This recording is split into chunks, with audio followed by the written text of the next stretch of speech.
heaven. Why did I waste all that time being alive?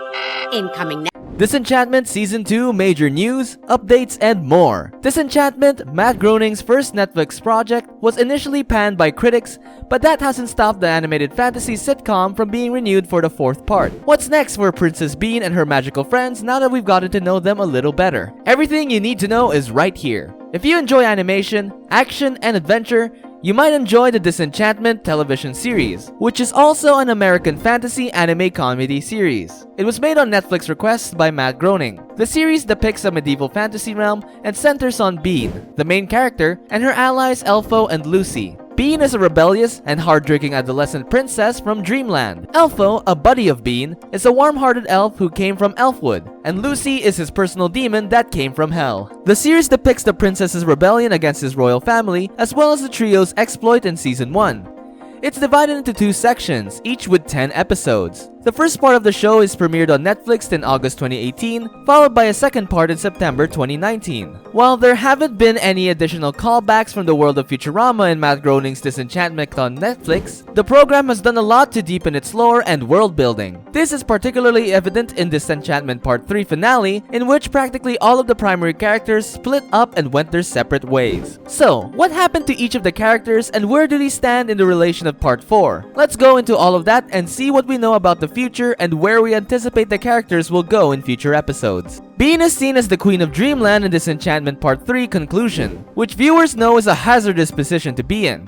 Bean is up against opposition from both within and beyond the kingdom, and while she is better at dealing with threats to her power than her father Zog, she's not without flaws. Bean is usually at her best when she has Elfo and Luci by her side, so the fact that Part 3 of the Netflix series finishes with both of them away from her isn't ideal. It's difficult to dispute that King Zog was completely sane prior to the conclusion of Disenchantment Part 3, but he's clearly insane at the end. At the first batch of episodes, the king was buried alive and just was never revived. He deteriorated as the episodes progressed, but he really didn't crack until he walked into an orgy that Una and Bean have been duped into joining. Dreamland is assaulted by ogres after Bean's coronation. Elfo gives himself up to the ogres to help rescue his friends, and Dreamland is in the Disenchantment Part 3 ending, and he is hauled away by the party, presumably to be slaughtered. It wouldn't be Disenchantment without an unexpected death, and Luci was the unfortunate victim this time. The demon, played by Eric Andre, is mistakenly decapitated while attempting to assist Bean in the elevator shaft. Although he's only somewhat irritated that he did the right thing by saving Bean from Dagmar, Luci was up in the clouds at Disenchantment Part 3, a conclusion that enraged him when he was sent to heaven. Following Zog's assassination attempt, Derek briefly served as the king of Dreamland, but quickly found that life of a monarch is not for him. He married an elderly fairy named Sagatha after she taught him how to feel like a man. Though it's evident that the young king had no idea what he was getting himself into, he was overjoyed to see his mother Una return, and despite her best efforts to go without him, he managed to board her pirate ship. The discovery by Levo, Shako, and Rulo that the elves' old home lays exactly beneath Dreamland was an unusual revelation from Disenchantment Part 3's ending. We do not really understand what the importance of this revelation is at the moment, but Rulo made it clear that the other elves in the community were not informed. With Dreamland apparently poised to go to war with Steamland, it was expected that the elves would be one of their few allies. Yet it's possible that with this revelation in Part 4, it could change if the word gets out. You will be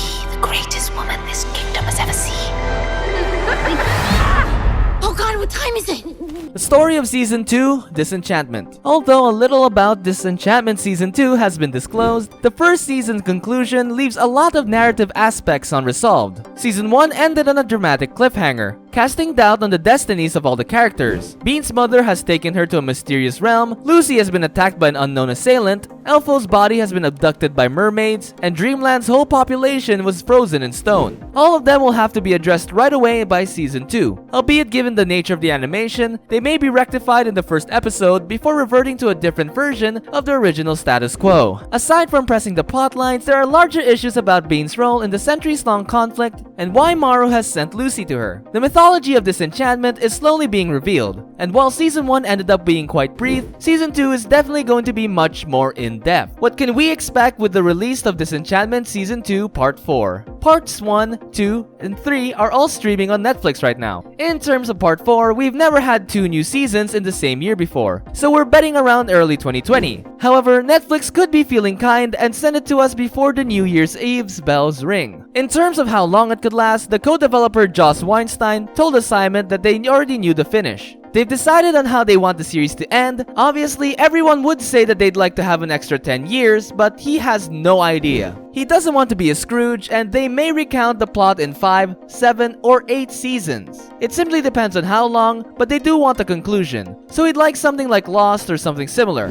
It will be extremely pleasant, and they already know how it will end. Can you watch the Disenchantment Season 2 Part 4 trailer? Well, the show has not released any full-length trailer yet, but as of now, we hope that it is on its way in the near future, and it would be amazing as always. Who will return in Season 2, Part 4 of Disenchantment? Abby Jacobson, Eric Andre, Nat Faxon will all reprise their roles as Bean, Luci, and Elfo. When asked about the show's star, Groening told that Showbiz Junkies that she's the most interesting character they have yet to come up with for a long time because she has so many problems, yet she's so likable. It is also the idea of female princesses growing up in a patriarchal society and never being permitted to rule. According to Weinstein, she's certainly more composed and intelligent than Derek, her younger half-brother, but she'll never be able to dominate. As a result, it is a far more intriguing puzzle for them. Jacobson told Entertainment Weekly that she appreciates the idea that she's an anti-stereotypical princess. It's nothing like a typical princess tale, which isn't to say there's anything wrong with it,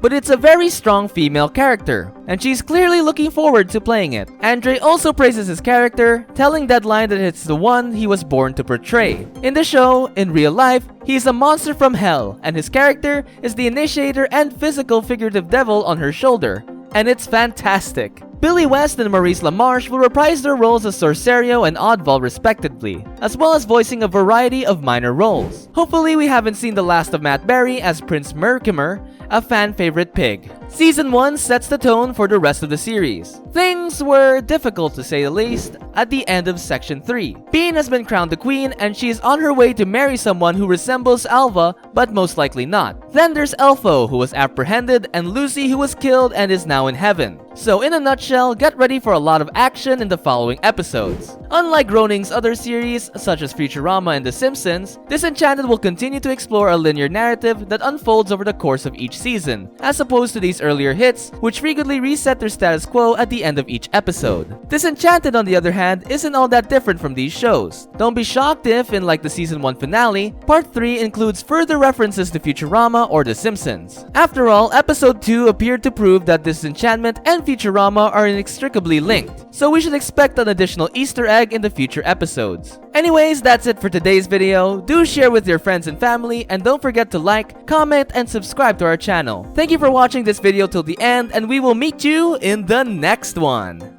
Goodbye.